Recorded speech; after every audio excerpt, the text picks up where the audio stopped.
नमस्कार विद्यार्थी मित्रांनो, निर्मिती क्लासेस नाशिक यांच्या यूट्यूबच्या ऑनलाईन फोरममध्ये आपले हार्दिक स्वागत. आज आपण मॅथ फर्स्टमधलं चॅप्टर नंबर फर्स्टचं lecture number 8 lecture number 8 conduct करणार आहोत आणि हे तुमचं शेवटचं लेक्चर असेल ह्या युनिटवर. आतापर्यंत आपण 4 ज्या बेसिक स्टडी केलेल्या आहेत, मेथडचा स्टडी केलेल्या आहेत, त्याच्यानुसार तुम्ही कोणतेही सायमल्टेनियसली इक्वेशन सॉल्व्ह करू शकतात. म्हणजे एक्स आणि वायची व्हॅल्यू तुम्ही फाइंड आउट करू शकतात. त्याच्यामध्ये पहिली मेथड तुमची एलिमिनेशन टाईपसारखी मेथड होती. दुसरी मेथड तुम्हाला ग्राफिकल मेथड होती. तिसरी मेथड तुमची क्रॅमर्स रूल अतिशय सोपी अशी मेथड होती. आणि चौथी मेथड ही आपण कालच बघितली, रिड्युसिबल फॉर्ममध्ये अशी चौथी मेथड होती. या चारही मेथडचा युटिलायझेशन करून वापर करून तुम्ही कोणतेही सायमल्टेनियसली इक्वेशन सॉल्व्ह करू शकतात.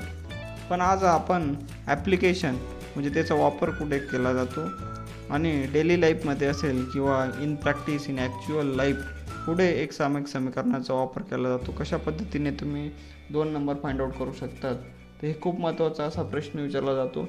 याच्यात बेसिकली शाब्दिक एक्झाम्पल असतात, वर्ड प्रॉब्लेम असतात, स्टेटमेंट दिलेले असतात आणि त्या स्टेटमेंटचं उत्तर तुम्हाला शोधावं लागतं.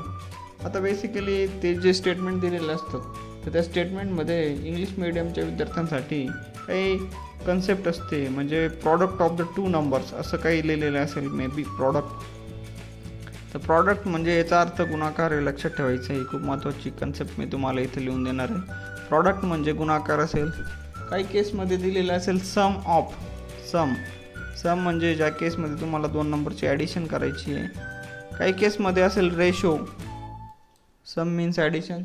काही केसमध्ये असेल रेशो. तर रेशो म्हणजे तुम्हाला 2 नंबरचा डिव्हिजन करावं लागेल. म्हणजे एक्स आणि वाय जे तुम्ही कन्सिडर करतात तर त्याचं डिव्हिजन करावं लागेल. आणि काही केसमध्ये तुम्हाला डिफरन्स दिलेला असतो. ते सबस्ट्रॅक्शन नाही म्हणत, ते डिफरन्स म्हणतात. Difference of between the 2 numbers is equal to 8. तर असं काही दिलेलं असेल तर त्या केसमध्ये तुम्हाला सबस्ट्रॅक्शनचं म्हणजे मायनस साईन लिहायचं आहे, एवढं लक्षात ठेवायचं आहे. तर आता आपण हे 3 मेथड इंग्लिश मिडियमवाल्यांसाठी सांगितल्या, पण मराठी मीडियमच्या विद्यार्थ्यांसाठी त्याच्यात तसं काही दिलेलं नसतं. पण आणि तुम्ही बेसिकली लगेच लक्षात घेतात. म्हणजे 2 संख्यांची बेरीज 10 आहे तर त्या केसमध्ये तुम्ही लगेच ती सम लिहू शकतात. म्हणजे x plus y is equal to 10. तर असं तुम्ही लिहू शकतात. त्यामुळे फक्त इंग्लिश मिडियमच्या विद्यार्थ्यांसाठीच, ज्यांचं सेमी इंग्लिश असेल त्यांच्यासाठी असे वर्ड येतात प्रॉब्लेम स्टेटमेंटमध्ये. तर हे 4 वर्ड कायमस्वरूपी लक्षात ठेवायचे. आता आपण नेक्स्ट एक्झाम्पल बघणार आहोत. डायरेक्टली प्रॉब्लेम स्टेटमेंटमधले काही एक्झाम्पल मी बघणार आहे. तर लक्षात घ्या, प्रॉब्लेम स्टेटमेंट जर तुम्ही बघितला, प्रॅक्टिस सेट 1.5 शेवटचा एक्सरसाइज आहे. त्याच्यामध्ये 1 नंबरचं जे एक्झाम्पल येतं ते आपण बघू. अतिशय काळजीपूर्वक एक्झाम्पल रीड करतो आहे मी.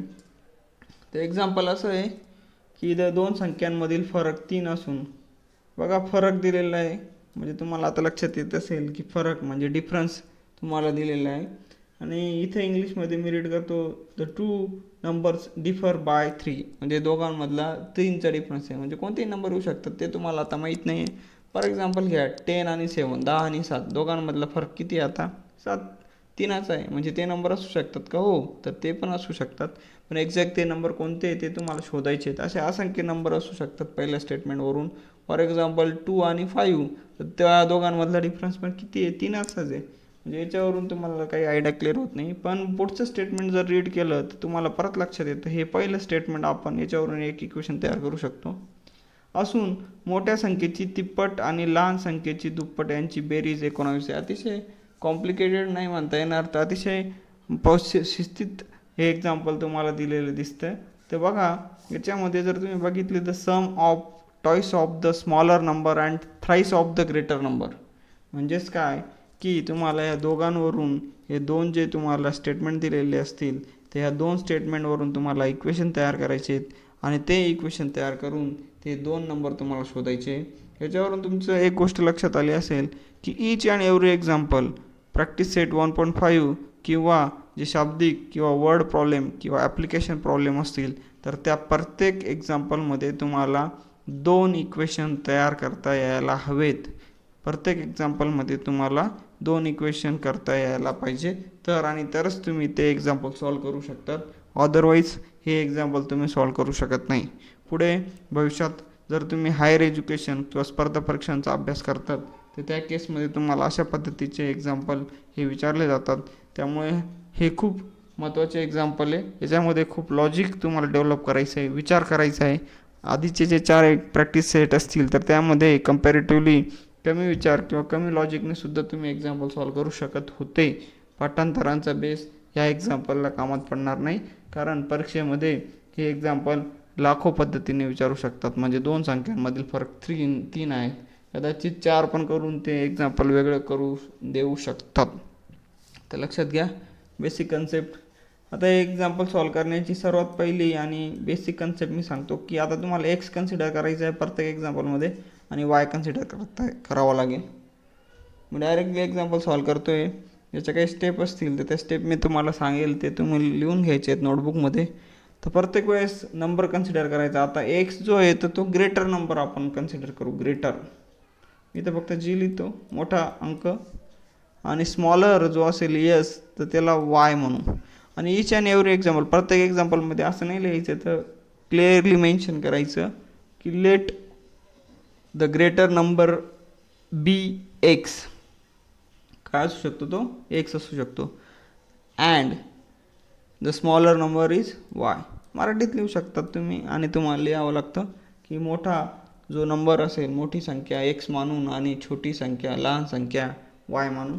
आता बघा पहिलं जे इक्वेशन तुम्हाला प्रिपेअर करायचं आहे, तर पहिलं इक्वेशन फर्स्ट कंडिशन त्याला म्हणायचं, ॲप्लाय फर्स्ट कंडिशन. इथं मी लिहितो फर्स्ट कंडिशन. पहिल्या अटीनुसार मराठी मीडियमवाल्याने लिहायचं की फर्स्ट कंडिशननुसार. आता पहिली कंडिशन तुम्हाला दिसते की 2 संख्यांमधील फरक. आता मोठी संख्या एक्स आहे आणि वाय, जर 2 संख्यांमधील फरक 3 असेल तर लक्षात घ्या एक्स मायनस वाय बरोबर काय येईल तुमचा? बरोबर 3 येईल. फरक 3 दिलेला आहे, डिफरन्स दिलेला आहे, त्यामुळे डिफर लक्षात घ्या. त्यामुळेच आपण तो 3 असा लिहिला आणि याला इक्वेशन नंबर 1 लिहिलं. बघा अतिशय सोपी अशी कन्सेप्ट आहे. पहिलं इक्वेशन तयार झालेलं आहे फर्स्टवरून, x minus y is equal to 3. आता मी सेकंड इक्वेशन तयार करतो. सेकंड इक्वेशन आता मी रीड करतो आहे, अतिशय केअरफुली लक्षात ठेवायचं. सेकंड इक्वेशन रीड करतो आहे की the sum of the twice of the smaller number. आता सम आहे म्हणजे बेरीज आहे, बरोबर. आता पण कोणाची बेरीज आहे? तर बेरीज कोणाची आहे लक्षात घ्या, कोणाची बेरीज आहे? The sum of.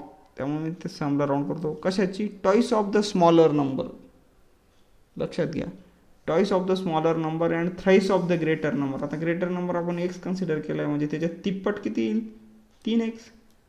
कोणत्याही नंबरची तिप्पट किती येतील त्याला 3ने मल्टिप्लाय केलं तर, म्हणजे 10ची तिप्पट 30 आहे, 10 × 3. तसंच लहान नंबर म्हणजे 2y, या दोघांची बेरीज जर तुम्ही केली, सम केली, सम इथं क्लिअरली मेन्शन केलेलं आहे, बरोबर. तर यांची बेरीज किती येते? 19 येते, बरोबर. तर अशा पद्धतीने जर तुम्ही हे 2 इक्वेशन तयार करू शकले तर तुम्ही अतिशय सोप्या पद्धतीत, अतिशय कमी वेळेत तुम्ही एक्झाम्पल सॉल्व करू शकतात. तर बघा एक्स आणि वाय बरोबर 3. आता कोणत्याही पद्धतीने, म्हणजे क्रॅमर्स रूल यूज करून, ग्राफिकल मेथड तर यूज नाही करायची इथं कारण ती लेंदी आहे. त्याच्यानंतर पहिली मेथडचा युटिलायझेशन करून तुम्ही काही सेकंदात एक्स आणि वायचे व्हॅल्यू शोधू शकतात. मग एक्स आणि वायचे व्हॅल्यू तुम्हाला आता शोधायचे आहेत आणि त्याचा आन्सर लिहायचं आहे. तर बघा एक्सची व्हॅल्यू येते तुमची 5 येते, जसं मी आधीच सांगितलं. योगायोगाने 5 आणि 2 ते 2 आन्सर आलेले आहेत, कारण या दोघांमधला डिफरन्स पण किती आहे? 2-3चा आहे. आपला आन्सर बरोबर आहे किंवा चुकीचं आहे तर हे दोघं एक्झाम्पल सॅटिस्फाईड व्हायला पाहिजे. इक्वेशन 2 संख्यांमधील फरक 3 असून या दोघांमधला डिफरन्स किती यायला पाहिजे? 3च यायला पाहिजे. हा सुद्धा तुमचा जो असेल दिलेलं स्टेटमेंट ते सुद्धा सॅटिस्फाईड व्हायला पाहिजे. फॉर एक्झाम्पल मोठ्या संख्येची तिप्पट म्हणजे 5×3=15 आणि लहान संख्येची दुप्पट, याच्या 2 मल्टिप्लाय 4, 15 आणि 4 किती होतात? 19. अशा पद्धतीने एक्झाम्पल तुम्हाला सॉल्व करता यायला हव्यात. आता बघा एक आपण 5 नंबरचा एक्झाम्पल घेणार आहोत. अतिशय मोठं असं एक्झाम्पल जरी दिसत असलं तरी खूप सोपं असं एक्झाम्पल आहे. हे एक्झाम्पल पण समजून घ्या. याच्यात पण तुम्हाला 2 स्टेटमेंट दिलेले आहेत, ते 2 स्टेटमेंट तुम्हाला तयार करायचे आहेत आणि त्या 2 स्टेटमेंटवरून एक इक्वेशन तुम्ही तयार करू शकतात. तर आता बघा इक्वेशन कसं तयार करायचं आहे. अतिशय सोपं असं इक्वेशन आपण तयार करू. आता 2 टाईप्स ऑफ द बॉक्स, दोन प्रकारचे बॉक्स आहेत ए आणि B, are place in the truck having the capacity of 10 tons. म्हणजे बघा ट्रकची कपॅसिटी तर तुम्हाला माहिती आहे, क्षमता माहिती आहे किती आहे, 10 टन. म्हणजे हा जो ट्रक आहे, सपोज मी ट्रकचं चित्र तुम्हाला इथं काढून दाखवतो. बघा ट्रकची क्षमता जी तुम्हाला दिलेली आहे, ते या ट्रकची क्षमता तुम्हाला 10 टन आहे. याच्यात 10 टनच बसू शकतात.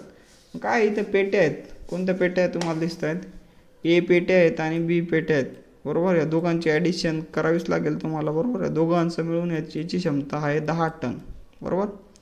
त्याच्यानंतर काय करायचं तुम्हाला, तर बघा जर ए प्रकारच्या पेट्या 150, इथं म्हटलेलं आहे when the 150 box of the type A, A किती 150, आणि बी प्रकारच्या किती पेट्या पाहिजे 100.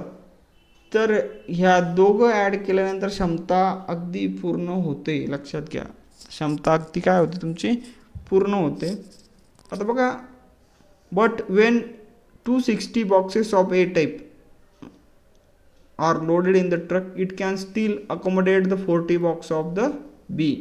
म्हणजे बघा दुसऱ्या केसमध्ये तो सांगतोय की जर 260 पेट्या भरल्या तर तो ट्रक त्याच्या 10 टनाच्या पूर्ण क्षमतेला भरण्यास बी प्रकारच्या 40 पेट्या लागतील. म्हणजे इथे पण तुम्हाला दोघांची ॲडिशन दिलेली आहे. आता काय करायचं आहे, आता अगदी सोपं. हे एक्झाम्पल जर तुम्ही बघितलं तर एक्झाम्पल नंबर 5, तर त्याच्यामध्ये तुम्हाला असं लक्षात येईल की एक्झाम्पल हे 5 नाही आहे, सॉरी प्रॅक्टिस सेटमधलं ना, येस 5 नंबरचंच एक्झाम्पल आहे ते. तर बघा 1 टन बरोबर 1000 kg हे तुम्हाला माहिती आहे, आणि 10 टन म्हणजे तुमचं किती होतं आहे 1000 kg, आणि 10 टन म्हणजे किती होऊ शकतं तुमचं. बघा 1 टनची किंमत येते तुमची 1000 आहे, सगळ्यांना माहितीच पाहिजे. जनरली आपण हा शब्द यूज करतो kg. मग जर 10 टन केलं तर त्याला तुम्हाला परत 10 ने मल्टिप्लाय करावं लागेल. म्हणजे 10 टन इज इक्वल टू येईल तुमचं 10,000 kg. पहिले समजून घ्या. त्याच्यानंतर आपण जाणार आहोत, आता आपण बघणार आहोत काय होतं आहे. तर काय होतं आहे की weight of the type A, म्हणजे आणि दोघांची जर ॲडिशन केली, म्हणजे बघा 150 पेट्या आहेत, बरोबर. द 150 पेट्या ह्या जर सपोज तुम्ही ए टाईपला एक्स कन्सिडर केलं आणि याला वाय कन्सिडर केलं, बरोबर. बी टाईपला काय कन्सिडर केलं, वाय.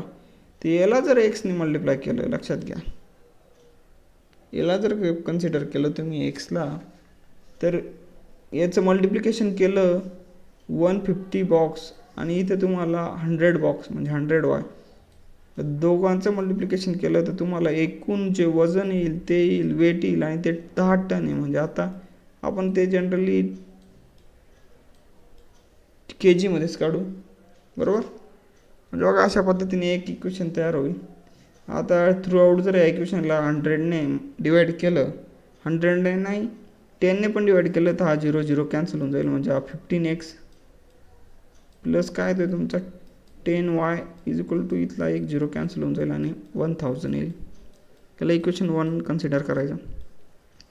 आता दुसरी कंडिशन बघा, दुसरी कंडिशन पण अगदी सिम्पल आहे. दुसरी कंडिशनमध्ये काय दिलेलं तुम्हाला की 260, आता 260x प्लस या 40 पेट्या 40y या दोघांचे ॲडिशन होऊन हा ट्रक पूर्ण भरतो. तर तो ट्रक पूर्ण भरण्यासाठी, बरोबर, ॲडिशन होऊन हा ट्रक तुमचा पूर्ण भरतो 10,000. आता या दोघांची जर आपण इथं पण बघा एक कॉमन नंबर आहे, 2 सुद्धा असू शकतो कॉमन नंबर. तर 2ने आपण 0 0 कॅन्सल होऊन जाईल तुमचा, आणि बघा 26x. अजून तुम्ही त्याला चेंजेस करू शकतात, केले तरी चालतील, नाही केले तरी चालतील. इथं किती येतो तुमचा 4y इज इक्वल टू येतोय तुमचा 1000,